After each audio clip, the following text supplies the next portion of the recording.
Esrar olana zirveden selam. Durmak yok abi, patlamaya devam. Yoksuldan sonra size sigara filan.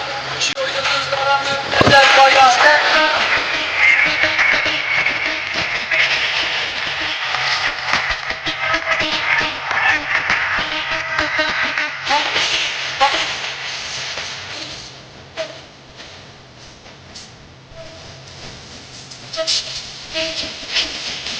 Çok muhabbet kaçırdığım değişti. Olay büyük kardeş mevzu kendisi.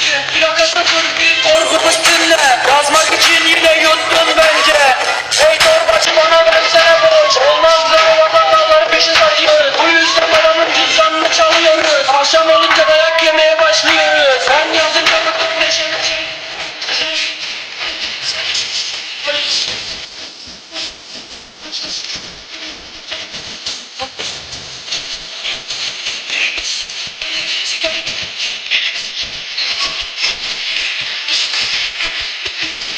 Kimse sana vermediğin sözler çalıntı. Boru kim kimde